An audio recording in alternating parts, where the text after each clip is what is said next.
Oh, have a group hug. Let's have a group hug. Brian and Andrew and their friends Pete and Les are building a dream home with a view in Crete.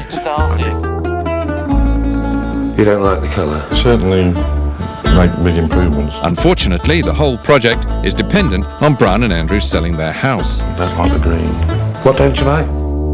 This delay has caused major problems for the building schedule, and Douglas, the developer, is losing patience. We've had the plot reserved for you for a month. We're really wanting to move on to your purchase. It's a bang and a half. And although there's great relief when the house finally sells, it's not the end of their financial problems. Pleased to offer you a position with the company. Andrew's got a job as a rep, but it only pays £500 a month. Not nearly enough for them both to live on. It's got to get you something now. I know.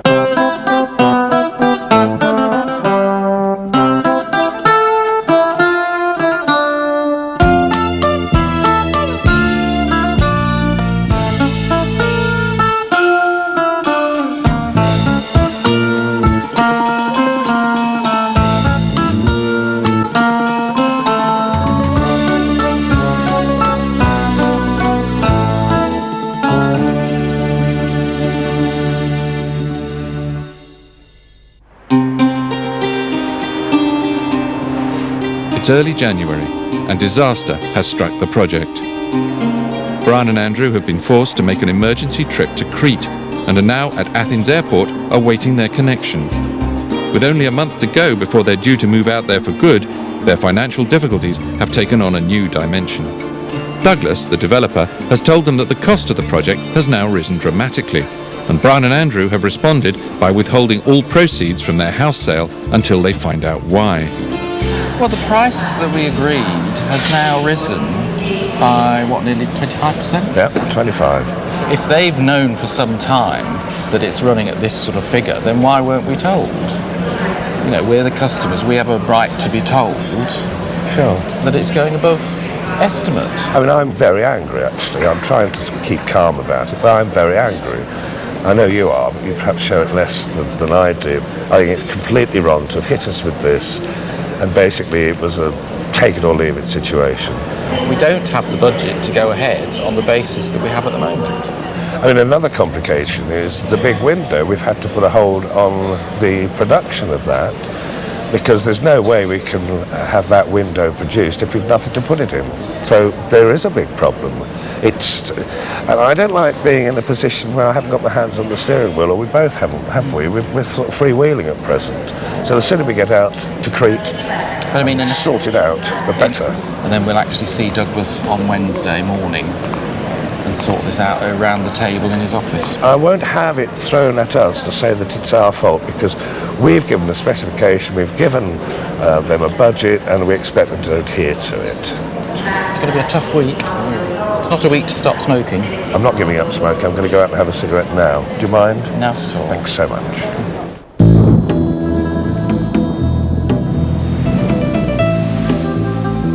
Before they face up to Douglas, they're keen to check progress on the plot and to see if they can find any clue as to why the costs have gone up. The weather is disappointing, to say the least, but it's not the rain that stops them in their tracks, but the sheer size of their project. It's enormous. I can't get over the size of it. It's not what I expected. For Brian and Andrew, size really will matter, certainly when it comes to cost. Just wanted something gentle and unobtrusive. Sticking up now. It's like a high-rise block of flats. You can see it from everywhere. It's not exactly discreet. No, it worries me a little. I've got the shapes. We have to squelch our way through. God. No. Where are you? Oh, there you are. I'm here. Can't go that way because we'll just get stuck. We're going to have to go across that grass. You lead on. Go on, lead on. Splat. Well, holiday makers. The sunny island of Crete. The going is not easy, but it'll be important for them to have familiarised themselves with the building before their make-or-break meeting with Douglas. And they meet the challenge head-on. Very well, yeah. Good. Quite a change. It's big. Because, huh? Big house. Because big people. Having based the whole project around a unique motorised picture window, Brian is keen to see where his pride and joy would go. And they've actually put a wooden battle in here. It's there. The window will drop down to here, to this level, and that's the garage. But the basement's bigger than the villa upstairs. This is enormous. Brian and Andrew are surprised to see that Pete and Les's downstairs portion of the property is now significantly larger than theirs upstairs. It's both a blow to their competitive pride and an explanation of where the bulk of the extra costs have originated. I was just thinking that the downstairs apartment is enormous. It's bigger than the villa. Get about 100 people in here. What it just means downstairs is enormous. It's as big downstairs as it was upstairs. This should have been outside with a covered area. This is the balcony upstairs, and instead of balcony protruding, house stopping there, house now stops there. That's where it's gone wrong. It's grown. The penny has dropped. This is where the additional cost has gone. Bloody hell.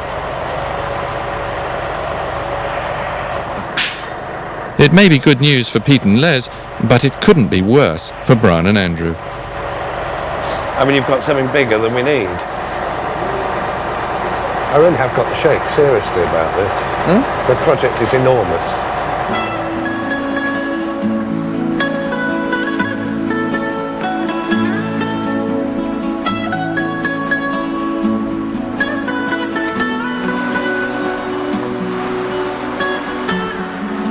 Now they know what has gone wrong, they head to Hania to seek advice from their lawyer. They're going to need ammunition for their showdown with Douglas. There is this problem of the increasing costs, which we're having to try and negotiate with Douglas on. It's very tricky. The house that's actually been built is bigger than the one we'd agreed on, because something has been built that we didn't know about. You have agreed a different house, a different size. The downstairs is bigger than we agreed with him, and he's gone ahead and built it. And he's charging accordingly. Didn't the architect in charge inform you about this change? No. We think we should have been told before they even started that it was going to cost this much. Yes. And we could have made changes then to make sure we was within budget, but that hasn't happened. Yes. So this is the problem we're in. What do you advise? What percentage we're talking about? 25. 25% more than the agreement. Yes, it is. A lot. Yes. And way over the budget that we always agreed on. Yes. Well, according to the situation we are, the legal situation we are now, we don't have but one option, to negotiate the price. And we can accept this bigger house, and maybe in a lower price than the one they are suggesting. Since you didn't know about these changes, and you are not responsible about these changes. That's right. That's how we feel. Of course, there is always the danger of them not agreeing and taking the property back. Right. We negotiate or we Pull out. Or you pull out. we will let you know how it goes. Thank you. Please do. Yeah, thank you for that. Nice to see you again. Yes, And you. we'll see you again. Thank you. It's maybe the first time I hear such kind of problem.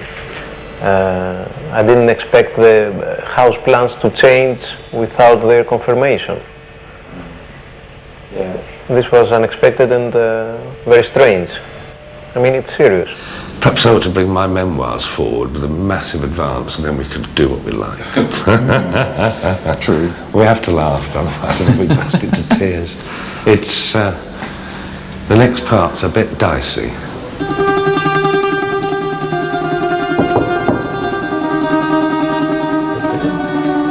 I'm feeling rather nervous. Hello. Thank you. Because there is the enormity of everything. Hello. We're moving out here, and our house is on a bit of a knife edge here. Does this mean you have another piece of land? Yes. You have? As Douglas finishes off his previous meeting, Brian and Andrew can only sit and wait. They're dreading this forthcoming head-to-head because they've already had to go to Douglas cap in hand on a number of occasions, and they know he's unlikely to do them any more favours.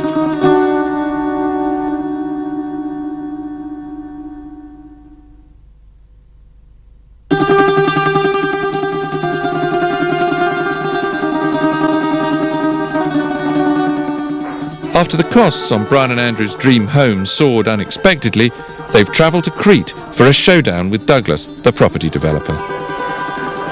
Brian, Andrew. Hello, Douglas. Nice to see you, Andrew. And you? Good holiday? Nice to see you as well. Excellent. Good. You went to the site this morning, did you? We did.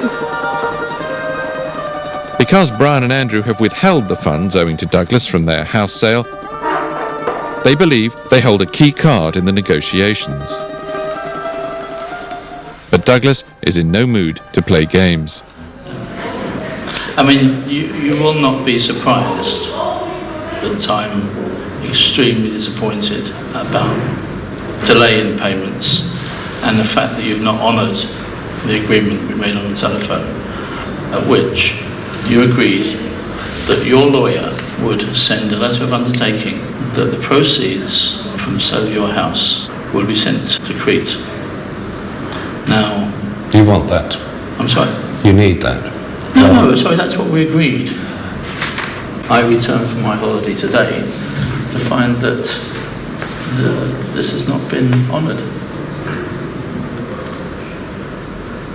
You know, we've tried to be extremely flexible given the circumstances. Sure.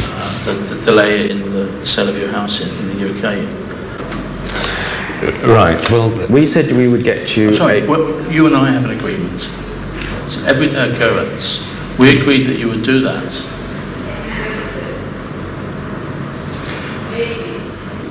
And for once, Brian and Andrew are lost for words. I did say on the 22nd that it was a decision point. I just really wanted that to have been honoured. I'm very disappointed. Right, okay. Finally, Brian does his best to explain their position. Right, it's the problem that we have got.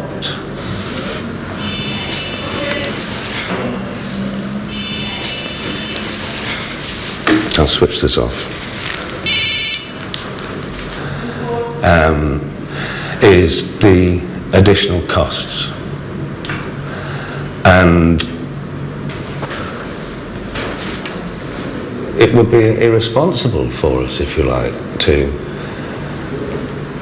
do it. I mean, It's quite difficult to see where the extra cost has actually come in because the upstairs isn't significantly larger. It's purely downstairs that has grown bigger. There are no more windows downstairs than there were going to be, whether it was that size or that size. So it's difficult to see where this extra costing has come in. We haven't agreed on the price, have we? We have agreed. You've agreed it. Brian, there is nothing open to interpretation. Right. They're clearly getting nowhere. Douglas won't budge on the price, and Brian and Andrew are clutching at straws. I mean, you came up with the suggestion of just leaving downstairs as it is. On pillars. But Douglas is not impressed. We've just got to try and get these costs Down. at least down to something realistic where you're happy, we're happy, and everything just flows on instead of this hiccup or hiatus as it's turning into. I've given you the increased cost. You've agreed it. On that basis, we started to construct it. To go back now and to be changing specifications I have to say that I am losing patience. Well, we are as well. Thanks very much.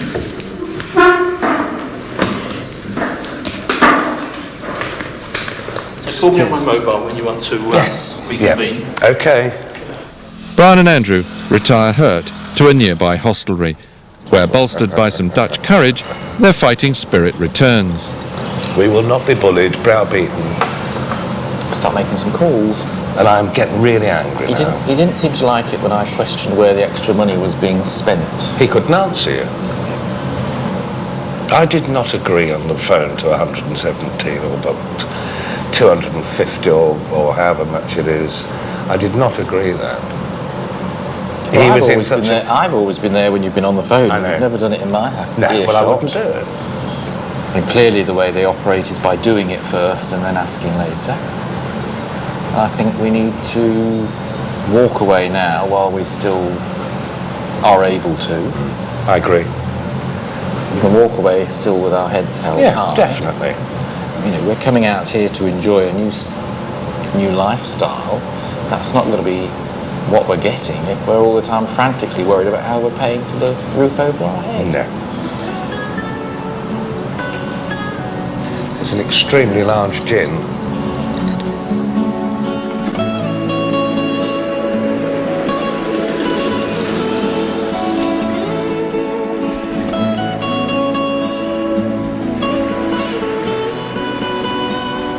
It looks like the end of their dream.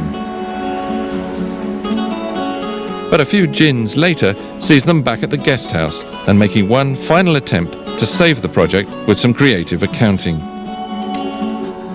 The only other questionable expense would be a fireplace. Well, we always said that could perhaps come at a later date. There's no telephone, no TV. Is this pretty horrendous? Not very good, I have to say. That off of that takes us down to that. It's about £5,000. And that is far, far too close to call. I was looking for at least 10. Oh, it's not there. I nearly put gin and milk in. That's a new one. Gin and anything. Don't believe this. Even by cutting things back to the bone, they're still only left with £5,000, barely enough to keep them in gin. In terms of an income for a year, is it like £100 a week? We've still got the running costs of that house. I mean, the electricity here isn't free, the gas isn't free, the water's not free. Yes, but then I have a job that starts in April. You certainly do. I wonder if there's any overtime attached to it. But Andrew's job only pays £500 a month, so Brian's going to have to pull his finger out. Well, you're the one that hasn't got a job, so I you need to get out there and I find know. one. Don't rub it in. Hello, Brian here. Hello? Hello, Pete. Can you hear us? Hello? I'm speaking. Yes, can you hear us, Pete? Yes, I can. Right, okay. We've got absolutely nowhere with Douglas. No? No, he's not prepared to drop an inch or a penny on the 117 or thereabouts. We were actually made to look slightly ridiculous today. I'm going to walk towards a window. Can you hear me? Yes, I can hear you loud and clear. How about that now? That's fine. You're coming through loud, yeah. Can you hear me clearly? Yep, I can. Right, okay. The solicitor will deal as he Can you hear me? Yes, I can hear you. Hello? Yep. Look, I'm going to go by an even bigger window. Right. Do you want to hang out of the window? Will that help? Go on to Of course it does. If you go by a window, mate, it helps. So you did hear that then? Yes? The point is, it just doesn't stack up, Pete. So, what that means is, you're back to the 125 grand. You are indeed. It's way over what we said we'd It's spend. way over what we said we'd spend. And we ain't got any bloody money, Brian. I know you haven't. Basically. I know you haven't got any money. I'm not asking you for any money. If you must know, we're left with 5,000 quid. Well, that ain't enough. No, it isn't enough. That's not enough. I know. Is that an abandonment then? It could be an abandonment of this. Hello? Yes, it could be an abandonment of this project. I'll have to absorb some of this.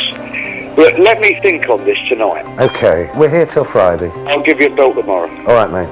Yep, cheers. Bye-bye, Pete. Bye. Bye.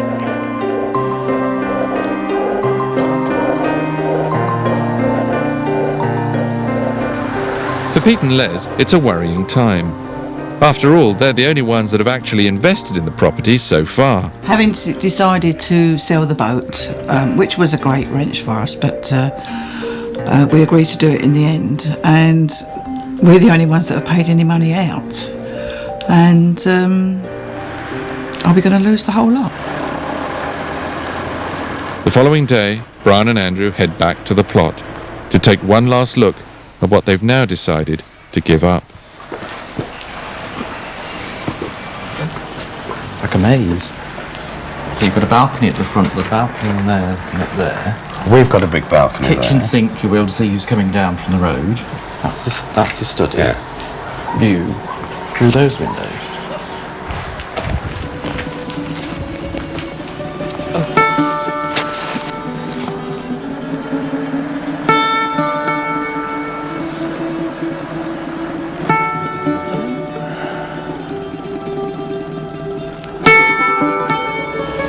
From the drawing board to this. It's so high. I cannot believe this view. This is what we always envisaged. We got them all. Got them all here. Mountain, sea and air. Phone. Hello, Brian. Hello, Brian. How are you? We're actually on the plot. Yes. And it's absolutely superb, Pete. Yep, good. It really is. I've been thinking, Brian. Yeah. Tossing and turning all bloody night, thinking. Yeah, we were up all night really thinking about it. We were number crunching. And you've got better reception there for your mobile. Yes, reception on this mobile is excellent. Yep. If you pulled out now, Yeah. he's won. There are certain fixed costs that we cannot get away with. What will happen with that if you go out there? You're renting, you could be another 9 months before you get anything, and you'll have less and less money to do the project. The point is that it's the amount that we've been left after your input and our input. There isn't enough for us to live on. So where does that leave us then? Pete and Les have already invested their life savings in the venture. Brian and Andrew are meant to be moving out to Greece in 4 weeks' time, having sold their property in England. Having come this far, and with the stakes so high, is this finally the end of the road for the whole project? Do you know if they've packed my giant cock? No. Serious? In the next show, with their house sold, Brian and Andrew are having to move out with no place to go. We'll be right. I hope so. Oh, Brian. Having served his notice, it's Brian's last day at work. Bye, love. And it's an emotional farewell. I'll miss his sense of humour. Absolutely devastating. Personally, I'm quite glad to see the back of him now. My hands are shaking, actually. Because effectively, I'm out of work. Brian and Andrew are now both jobless and homeless. But does their future lie in Crete?